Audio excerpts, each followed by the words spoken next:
In the last video, video 2, I felt I needed to talk more about benefits than access to work. And if you watched this video, I hope you found it useful. Outside benefits questions, whilst thinking about making access to work applications, the other main questions I always ask myself are the who, the when, the why, and the what, before finally moving on to the how.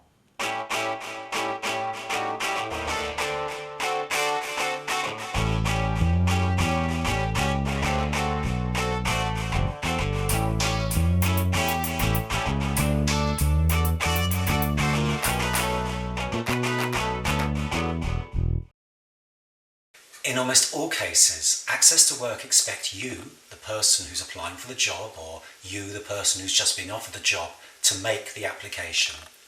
This can become complicated, but my advice will help you make it as easy as possible. Who could help you make the application? Somebody who knows you well and somebody you trust would be the best answer. I'm going to come out of the smartphone now, but keep watching. Should this person be a parent? Yes, it could be, and in many cases it will be, but for me, it's not ideal. It's absolutely fine for the liaising with access to work bit. It's the liaising with employers bit that doesn't quite feel right to me. It's probably not going to feel right for the person who's been offered the job. After all, mum or dad were probably the key people supporting them through school or college. Do they really want this to extend to work too? It's probably not going to feel right for mum and dad either. As for employers, my experience tells me there are rarely any issues for them liaising with parents once the person is settled into the job. It's just not something that they're comfortable with at the interview stage. A sibling, however, a cousin, a second cousin, perhaps an aunt or an uncle, somebody who still knows the person really well, but is, in a manner of speaking, one step removed, could work perfectly. And how about a family friend, maybe a neighbour, where there's a good two-way relationship? If there's nobody within the immediate social circle surrounding the person who's been offered the job, then the obvious place to look is within what's called services. This could be the local authority, the local health trust, or the educational structure that has supported the young person through school and college. An obvious place to look is the voluntary sector.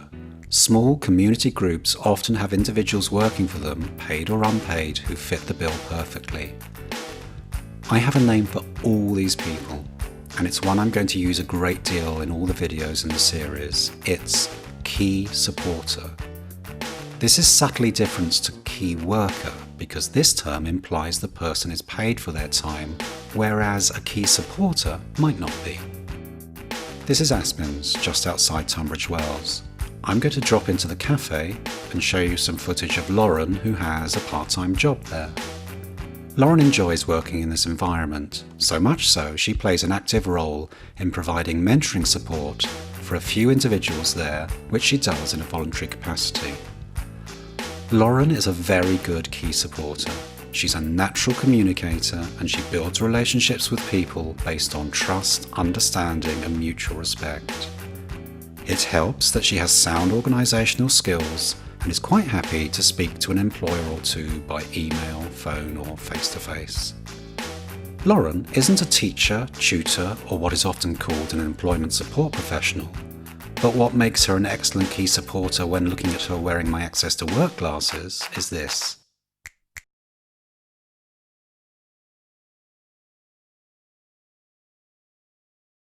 She knows it's this knowledge that will be crucial when she gets to the stage of considering what support, if any, the person will need once they start work.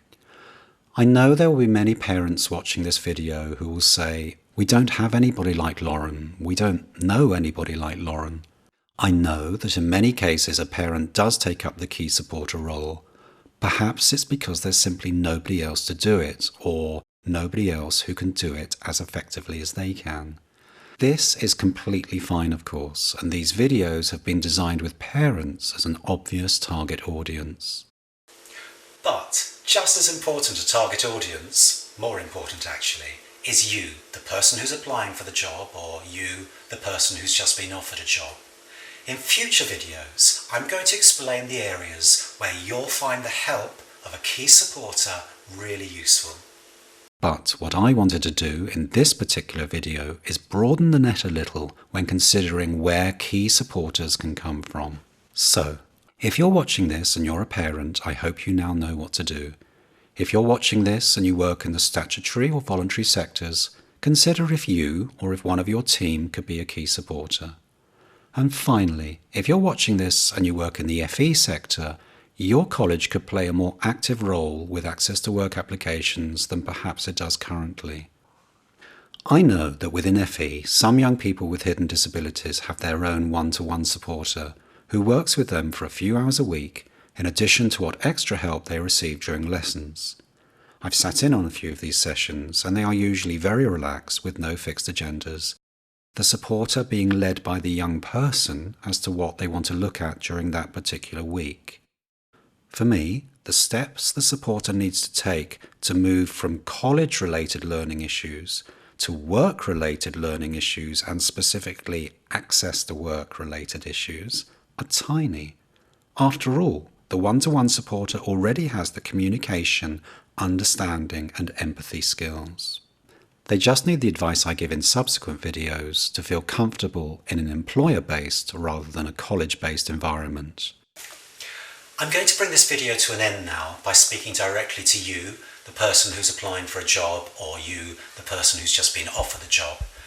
The only time Access to Work don't expect you to make the application is if you have a legal appointee. This is usually a parent or a foster parent. But if you don't have an appointee, you need to make the application.